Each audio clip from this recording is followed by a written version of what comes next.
All right, White Sox fans, happy Monday afternoon and welcome to Believe in White Sox here on the Believe Podcast Network. I'm Greg Moraz, your host. We are going to go through what the first 16 games of the season has been like, and I'll say this as a White Sox fan, this is something that I'm feeling a little bit uncomfortable about because I know that 6-10 is not exactly the standard that you want to hold yourselves to. But given what's happened with the White Sox in terms of injuries, in terms of what has happened with some failures of certain guys, both in the lineup and in the rotation, and given the promise of what's coming, I'm excited about where they are, but cautiously optimistic that things are going to improve. And what I think about when I think about this team after the first 16 games of the year is that they have the potential to be better than they are, but they're still nowhere near where they should be. The White Sox, the last time we talked to you, had a team ERA of over 8.6. That has dropped to 4.7 because the White Sox starting pitching has been really good over the last 10 games. And you have to give credit to guys like Anthony Kay and Davis Martin and, to an extent, Eric Fetty, who have really come in and done their job. I mean, 4 of the White Sox 5 main starters all have ERAs right now under 4. Anthony Kay with a 2.45 in 14 and 2/3 innings, Davis Martin with a 2.5 in 18 innings, and Eric Fetty, who, you know, is somebody that wasn't with the team until the back half of spring training, a 3.38 ERA in 16 innings. Now, I'm not going to say starts because of the fact that Grant Taylor has been this team's quote-unquote opener, and I like that role for him, but a couple of curious things happened that have led to what is quite possibly the most exciting White Sox call-up in quite some time. I also should mention that Sean Burke has been pretty good as well after a rough start, a 3.6 ERA for him in 15 total innings.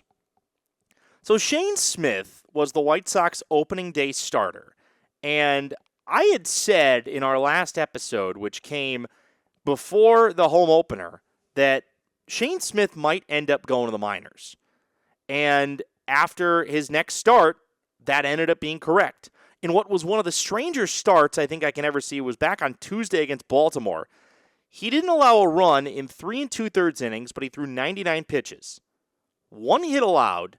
He walked 5 and struck out 8. There's a big issue with his command. And I would hope that sending him down to AAA Charlotte to work on his command is going to be something that will benefit him in the long term, because you cannot, in my opinion, have a guy be your opening day starter, the guy that was the best overall pitcher in your organization last year, or at least at the big league level, and have him in the minors less than 2 weeks after opening day. But that's what the White Sox had to do. And to me, they have put themselves in a position to where their rotation is going to be malleable the entire year. And I say that because of the fact that I thought with Smith going down, they were going to stretch out Grant Taylor into being a starter. Well, that's not going to happen because Noah Schultz, while he's not on the roster yet, is going to be called up prior to Tuesday's game against the Rays to make his big league debut. Now, Noah Schultz has been the top-rated prospect in the White Sox organization for the last 2 years. And at AAA this year, granted a small sample size, he's been really good. A lot of people might argue that he was ready for the big leagues, but the White Sox wanted to get past that time where they could get an extra year of service time out of him. So far, in 3 AAA starts this season, he's allowed just 2 earned runs in 14 innings with 2 walks and 19 strikeouts. So, is he ready? I would like to think so. He is a high school draft pick, so he's obviously a young guy. He's only 22 years old. He's a Chicago area kid who was drafted out of Oswego East High School in the 2022 first round. So a high school pitcher getting to the big leagues at this point is pretty darn impressive. Now, whether he's going to stay or not, that remains to be seen. And there will be a corresponding move made because Jonathan Cannon was brought up to make a start, and Jonathan Cannon is now hurt. And I should say not a start. He came out of the bullpen in yesterday's game against the Royals and gave up a run, walked 3, and was injured. And I think that Jonathan Cannon, this is pretty much going to be it for him in a White Sox uniform. I just think that you have him as the guy that was the second starter on opening day last year, and he doesn't make the big league roster this year because his command was so bad. And I'm thinking that this is probably it for him with the White Sox, but I don't necessarily know until we see whether or not Noah Schultz is big league ready. Because there is a difference between dominating at the AAA level and being effective at the big league level. And I say that because there's a lot of guys, and I think that one example from last year that we can slot into this is Tim Elko. There are a lot of guys that are quote-unquote 4A guys.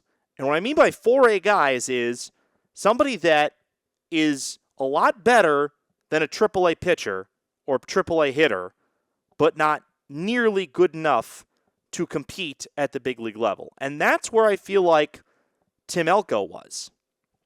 So to look at Noah Schultz and to see what he's been as a prospect over the course of his time in the White Sox organization, it makes me feel like they are going to give him every opportunity to stay at the big league level.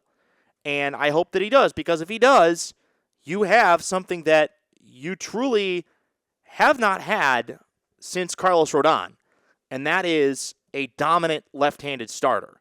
Now, I know that Rodon was only dominant his last year with the White Sox, which was in 2021, but that build, that body type, that's the guy that everybody looked at and said, you know, this is what we want as our prototypical dominant, high upside left-handed starter. So there's going to be a lot of people at the game on Tuesday night. I'm actually going out of the country, which is why we're doing this episode today, and we will not have another one for you until we get back from overseas. So I'll be following the White Sox from overseas, but I'm excited for Noah Schultz. I think that this is going to prove to be one of the more exciting times to be a White Sox fan, just simply because of the fact that he represents the next wave of high-level pitching talent. And you saw the next wave of high-level position player talent start last year. The call-up of Chase Meidroth was really the beginning of all of that, because it was Meidroth and then Caro and then Teal and then Colson Montgomery. Now, we'll get into it a little bit in our second segment, but some guys are running into some sophomore slumps offensively. And that very well could happen to a lot of the young guys that are going to be a part of this pitching staff moving forward. But that's to be understood, because guys are going to struggle. Guys are going to have their lumps going from the minor leagues to the big leagues and being able to stay there, because after a while, you get scouted. People know how to pitch you. People know how to hit you. There's film. There is a sample size of data, large sample size of data that can tell opponents how to best pitch or hit against your guy. And the learning curve to learn what those players are going to be is a lot steeper the first time you see them, because there's just not a lot of data on them. But when you get into that sophomore campaign, that's when people really start to get a book on you. And so I hope that for Noah Schultz's sake, he's able to come up right away, and I'm not expecting him to, be what Chris Sale was out of the bullpen when he first started. But I do hope that Noah Schultz is going to be able to come up and not go back down.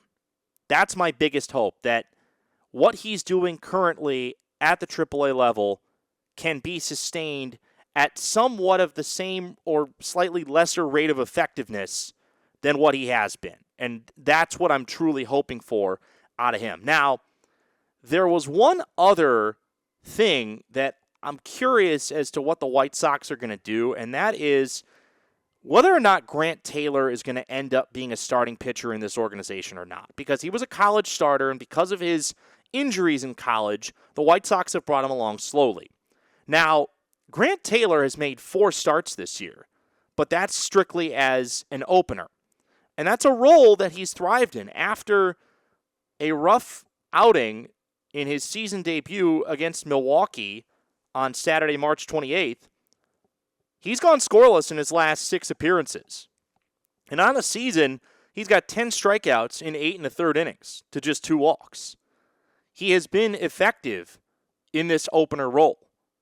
Now, whether or not they continue to stretch him out, because it was curious, they opened with him yesterday, and he ended up going 2 innings instead of 1. And there's a part of me that feels like maybe the White Sox will decide at some point that he gets stretched out to 3 and gets stretched out to 4, and maybe like they did in the minor leagues, at least when I was working in the minor leagues, have some tandem relievers to where you've got a bulk innings guy like a Sean Burke or an Anthony Kay that comes in for a scheduled 4 after that. Now, I don't think the White Sox are going to do that. This is the big leagues. This is not developmental baseball. But there's a part of me that hopes that he is at some point stretched out into a starter, because if he's not, and the plan is for him to be a bullpen guy, once Jordan Hicks and that contract is off the books, you hope to have him as your setup guy, and then once you eventually do not re-sign Sir Anthony Dominguez after 2027, you'd like to see Grant Taylor as your closer. At least that's how I would vision him. So while Noah Schultz is getting called up, there were rumors circulating around Twitter, started by a couple of White Sox insiders, people that are more in the know than me, that Sam Antonacci was getting called up as well.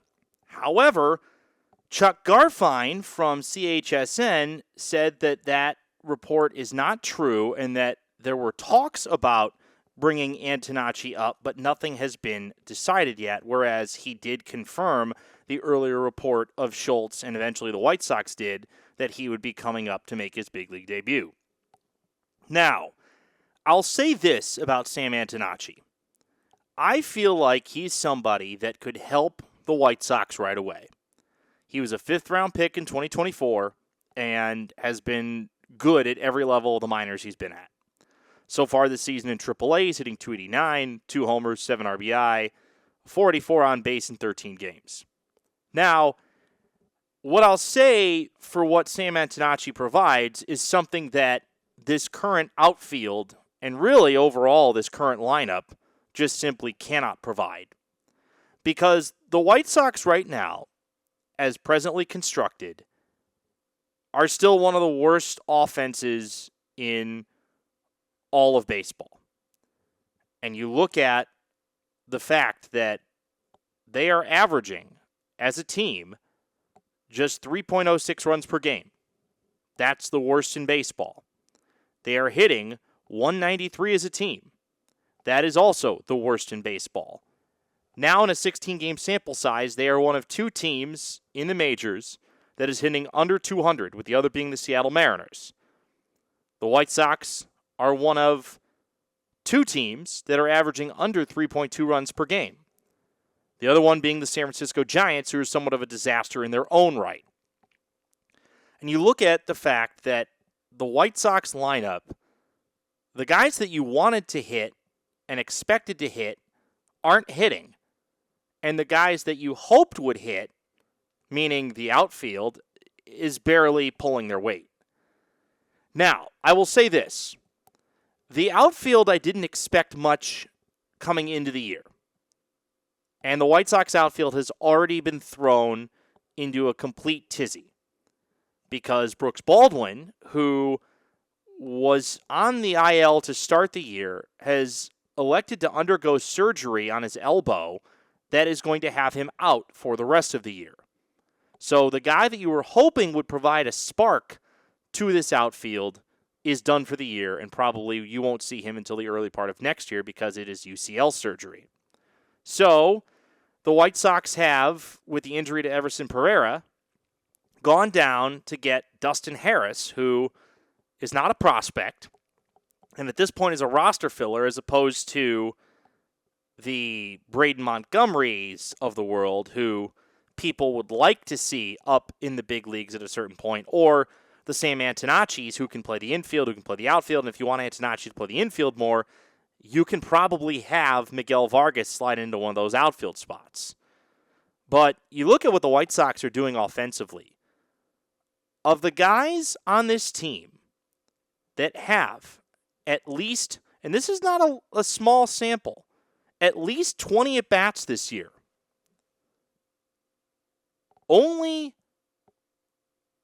3 of them are hitting higher than 200. And one of them is currently hurt, and that's Austin Hayes, who was the centerpiece of what your outfield was supposed to be.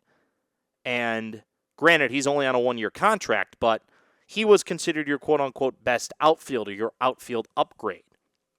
But you look at the regulars for the Sox. Tristan Peters is hitting .222, which is the highest batting average of any White Sox player with at least 20 at-bats this year. Lenine Sosa, .212. Colson Montgomery, .200. Chase Maidroth, .196. Luis Angel Acuna, .196. Miguel Vargas, .180. Andrew Benintendi, .179.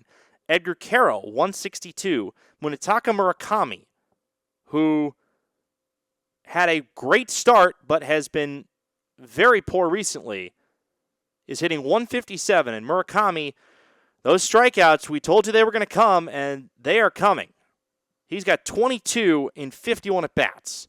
He also has 13 walks in 65 total plate appearances, which is why, despite the fact he's hitting 157, he's got a .323 on base. This outfield has not been good, but when you look at what the White Sox infield is doing offensively, it is far from the biggest problem. A lot of guys that had success at the big league level last year that were rookies are really struggling to start. You know, Colson Montgomery is striking out over 30% of the time. Chase Maidroth is just simply not hitting. You know, his on base is at .286, and he's batting .196. He's got 11 hits in 56 at-bats. He homered first pitch of the season, and he only has 2 RBI in the year. Luis Angel Acuna, who was your big return in the Luis Robert deal, first off, he is really short. I didn't realize until actually watching him, like, he's really short. I don't know what he's listed at. I'm going to 5'7". So, a 5'7" guy, you're not going to expect to have much power, even though he did have some power in the Venezuelan Winter League. If you're not going to have much power, you at least got to get on base, and he's doing neither. 196 average, and his on base is .224. There's a part of me that says that this team is going to elevate to the mean, which means that some of these guys that have struggled in the first 16 games are going to get better, but we don't know that. Because when you look at what the White Sox were as a team last year, it really wasn't much better.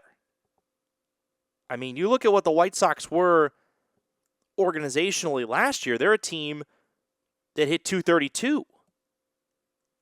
I mean, you are expecting improvement, but this is just simply not a team that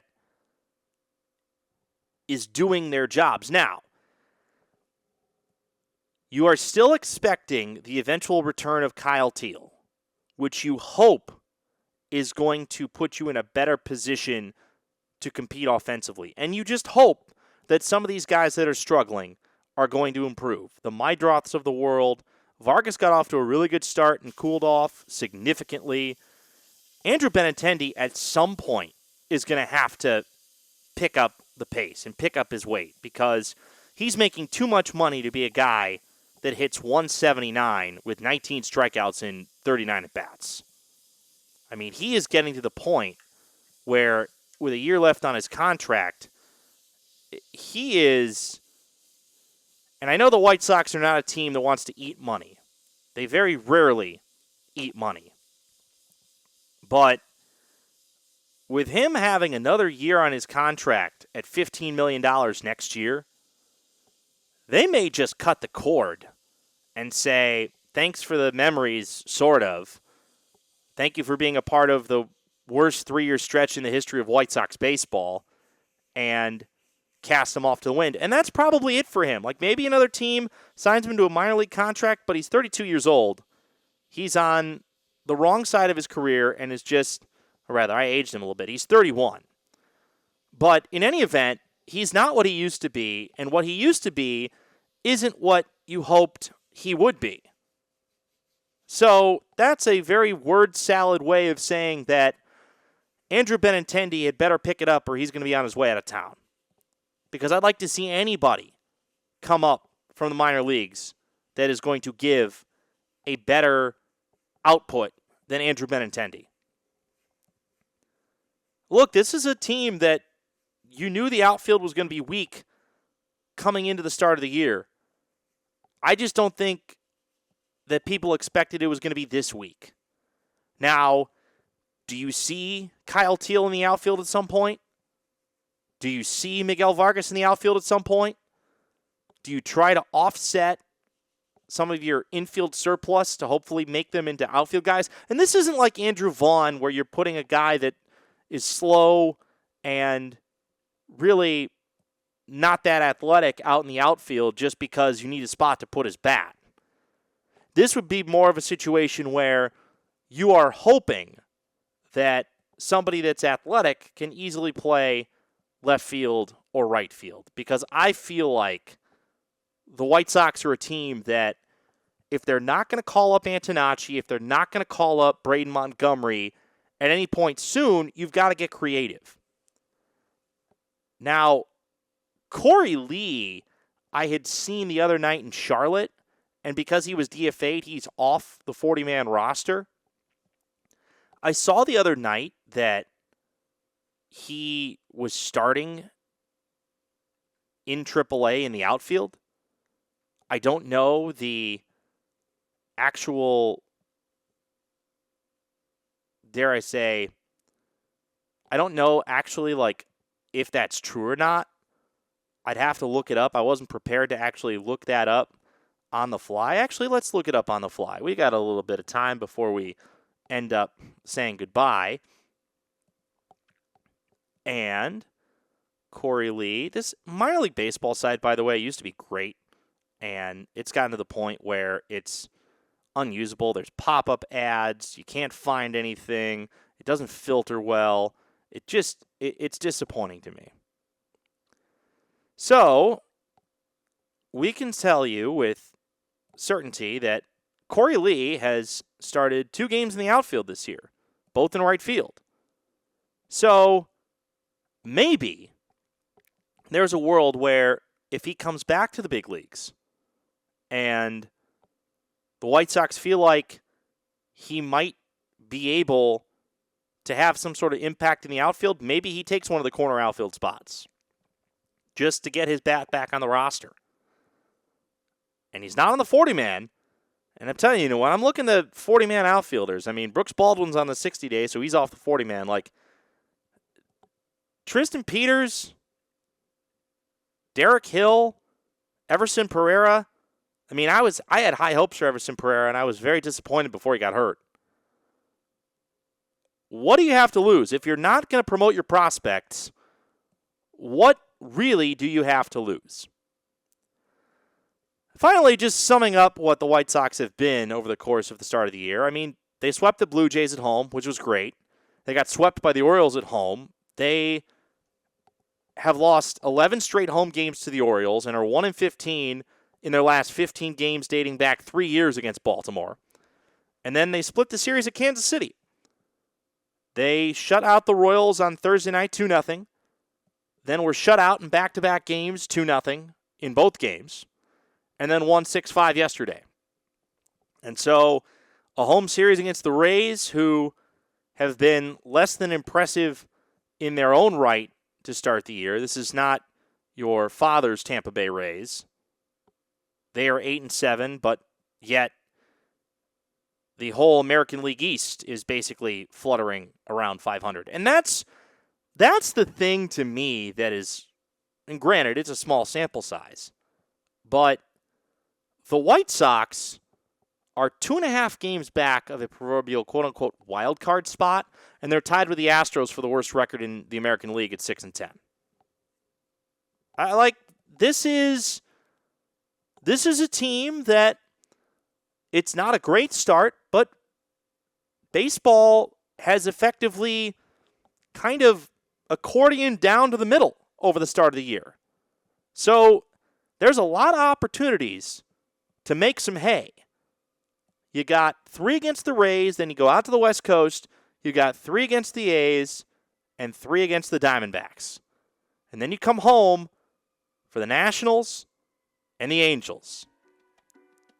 How will they end up performing over these next 9? I think potentially tells the story of the rest of the year. But we shall see. That is it. That's all here on Believe in White Sox. I am going out of the country, and hopefully by the time I get back, the White Sox, maybe, just maybe, have a winning record.